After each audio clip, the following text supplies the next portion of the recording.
semuanya, perkenalkan aku Khalil Rahmanisa Winata dari kelas A Manajemen Bisnis Pariwisata dengan nomor pokok 25065444800. Di video kali ini aku mau ngajak kalian melihat salah satu kawasan paling legendaris di Jakarta Selatan yang dulunya sempat jadi ikon gaya hidup anak muda, lalu popularitasnya sempat menurun dan sekarang lagi bangkit dengan wajah baru yang lebih modern dan kreatif, yaitu kawasan Blok M. Alasanku memilih tempat ini untuk dianalisis adalah karena Blok M bukan cuma tempat wisata, tetapi juga tempat penuh ribuan memori menurutku. Mungkin karena aku juga orang Jakarta Selatan asli kali ya. Buat banyak orang Jakarta, Blok M itu punya makna yang unik. Bukan cuma tempat belanja, tapi juga tempat penuh kenangan, nongkrong, dan bahkan simbol dari perubahan kota Jakarta. Di sini kita bisa lihat percampuran antara budaya lama dan modern, antara nostalgia dan juga gaya hidup yang kekinian. Nah, kalau kita balik ke masa lalu, sekitar tahun 1980-an sampai 1990-an, Blok M itu adalah salah satu pusat hiburan yang paling ramai di Jakarta. Mall seperti Pasar Raya, Blok M Plaza, dan Melawai jadi destinasi utama. Banyak orang yang datang cuma buat belanja ataupun nonton bioskop, nongkrong bersama teman-teman, dan bahkan cuma jalan-jalan sore. Kawasan Melawai sendiri juga dikenal banget dengan julukan Little Tokyo karena banyaknya restoran Jepang, bar, dan toko-toko kecil yang dimiliki atau dikelola oleh orang Jepangnya langsung. Di masa itu, Blok M benar-benar jadi pusat tren, yang mana kalau nongkrong di sini rasanya kekinian banget. Tapi semua kejayaan itu nggak tahan selamanya. Memasuki awal tahun 2000-an, popularitas Blok M mulai menurun. Semunculnya mall baru seperti Senayan City, Gandaria City, dan Pondok Indah Mall bikin masyarakat punya banyak pilihan baru yang lebih modern dan bersih. Banyak toko tutup, kawasan Melawai pun jadi sepi, dan area sekitar terminal mulai dikenal padat dan kurang nyaman. Ditambah lagi macetnya luar biasa pada saat itu.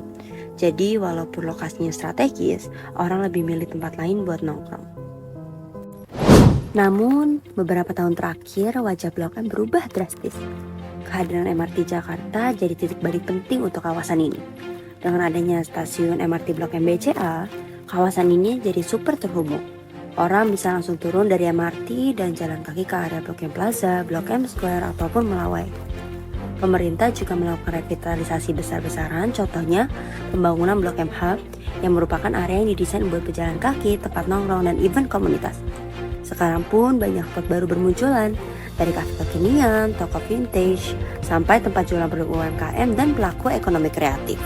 Yang menariknya lagi, kebangkitan Blok M ini nggak cuma soal bangunan baru atau transportasi publik, tapi juga karena adanya gerakan ekonomi kreatif. Banyak anak muda dan komunitas mulai buka bisnis di sini, mulai dari clothing brand lokal, thrift shop, sampai toko barang handmade. Bahkan sering ada event musik independen, pameran seni kecil, dan bazar UMKM di area Melawai dan Blok M Square. Ini bikin Blok M bukan cuma tempat belanja, tapi juga tempat ekspresi dan kolaborasi. Sekarang kalau kita bahas mengenai analisis SWOT, Blok M ini punya banyak hal yang bisa diceritain loh. Untuk yang pertama, ada strength atau kekuatan.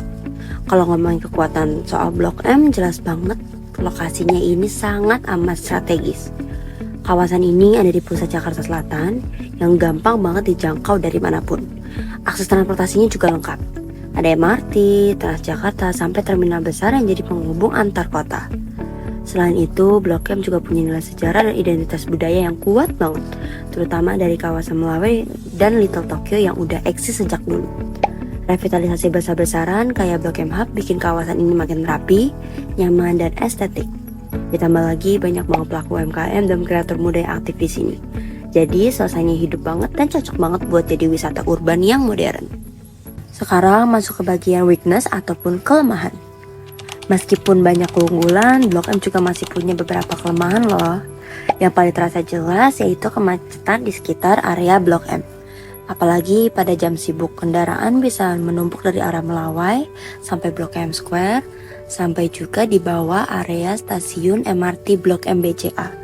Dimana di sini beberapa area terutama sekitar terminal dan bagian dalam Blok M pun masih terlihat padat dan belum tertata rapi. Ada juga kesenjangan antara area yang sudah direvitalisasi seperti Blok M Hub dengan bagian lama yang belum tersentuh.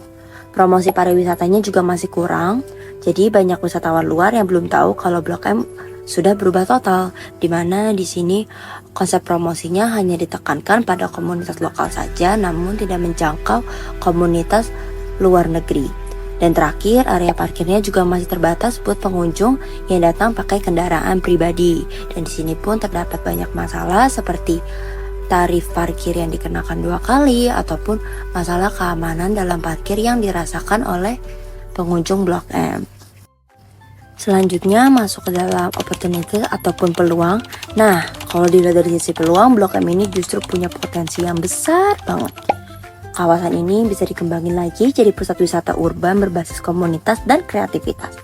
Banyak banget ruang publik yang bisa dimanfaatkan untuk event musik, pameran seni, atau bazar UMKM seperti M-Block Space ataupun taman literasi. Lokasinya juga strategis, dekat dengan Senayan, Gandaria, dan Kebayoran. Jadi bisa dikemas sebagai rute wisata kota yang lebih mendetail. Kalau pemerintah, pelaku UMKM, dan komunitas kreatif bisa terus kolaborasi, Blok M bisa jadi ikon baru pariwisata modern Jakarta yang gak cuman fokus dengan hiburannya, tetapi juga berkarakter. Terakhir, untuk ancamannya atau threat, di balik semua peluang itu ada juga ancaman yang perlu diperhatikan. Persaingan dari kawasan lain kayak SCBD, Senopati, ataupun Kemang itu terasa banget. Kalau Blok M nggak terus berinovasi, bisa aja kehilangan daya tariknya lagi.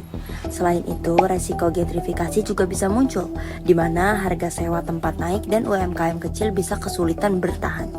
Tren anak muda juga cepat banget berubah, jadi Blok M harus terus adaptif dengan tren biar tetap relevan. Dan terakhir, kawasan ini juga sangat bergantung pada transportasi publik. Kalau MRT atau akses transportasinya terganggu oleh suatu hal, pengunjung di daerah Blok M bisa langsung turun drastis. Ya, jadi bisa dibilang Blok M adalah contoh nyata dari kawasan kota yang berhasil bangkit lewat kolaborasi antara transportasi publik, kreativitas masyarakat, dan inovasi dari ekonomi lokal. Dari tempat yang dulu dianggap ketinggalan zaman, sekarang berubah jadi ruang publik yang hidup, ramah, dan terbuka buat siapapun. Dengan pengelolaan yang berkelanjutan dan dukungan terhadap pelaku ekonomi kreatif, Blok M bisa terus berkembang menjadi ikon wisata urban Jakarta yang modern, tapi tetap punya akar budaya yang kuat. Sekian dari aku Kalia, terima kasih.